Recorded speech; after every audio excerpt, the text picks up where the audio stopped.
Kaixo guztioi, bideo honetan hurrengo ariketa egingo dugu, esaten digute baditugula 2 mol karbono dioksido eta 2 mol karbono dioksido horiek zenbateko masa izango duten.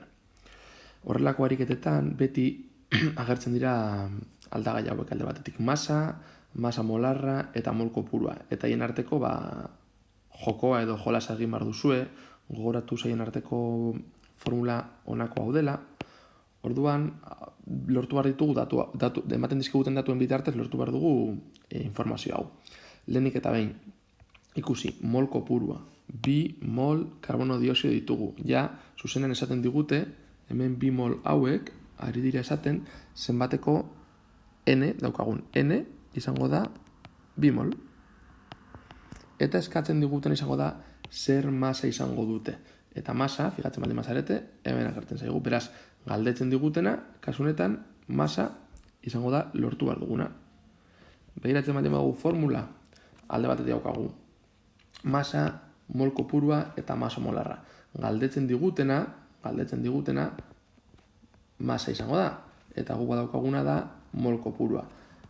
Duda bakarra izango da masa molarra, baina masa molarra beti kalkulatu daiteke, baldin badaukagu horrean taula periodikoa edo datuak ematen baldin badizkigute.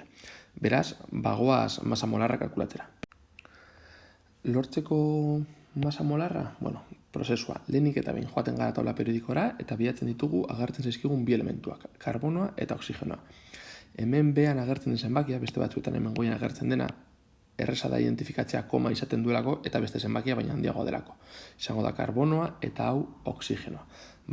Esaten digutena, da, kasu honetan, ni jasan dut karbono izango dela pelotatxo gorritxo hori, hori izango da karbono atomo bat, eta badakit masa atomikoa, hau da, zenbateko masa daukan pelota horrek, izango dela 12 eta emaitza U. Unitatea U horretan ematen da. Badauzkazu beste bideo batzuk, zinetan azaltzen dudan zer diren. Beste alde batetik, masa atomikoa oxigenoarena, izango zen 16 U. Eta orain burua pizkatxo batera biltzen, honek pisatzen baldin badu 12, honek pisatzen baldin badu 16, eta honek pisatzen baldin badu 16, zenbat pisatzen dute guztiek batera, 16, gehi 12, gehi 16. Egiten baldin badu zuen kalkulagailuarekin, horrek ematen du, 44 U. Baina hau, ari garen mundu hau, da mundu mikroskopikoa. Zergaitik ari garelako lantzen, mikroskopikoa. Ari gara lantzen atomoekin, molekulekin, baina egin dezaket ikaragarrizko salto bat, ikaragarrizko jauzi bat mundu makroskopikora, makro jarriko dut bakarrik, makroskopikora. Makroskopikoa da gu bizi garen munduan, makroskopikoa da gu ikusten ditugun gauzak mundu makroskopikoan daude, mikroskopikoak ez gara kapasak ikusteko. Eta orduan, badaukat abantai bat, jakiteko zenbatekoa den, hau mol bat karbono dioksidoaren masa. Ze kalkulatu baldin badut masa molekularra, hau da, molekula honen masa, egin barduan gauza bakarra da U hau aldatu gramoekin, eta ja zuzenen badaukat masa molarra. Eta hori beti egin dezaket. Masa molarra, CO2 izango da 44 gramo. Beraz, berriz edo gogoratzen egin behar duguna da. Alde batetik, lortu elementuak. Elementuetan begiratu bakoitzaren masa atomikoa.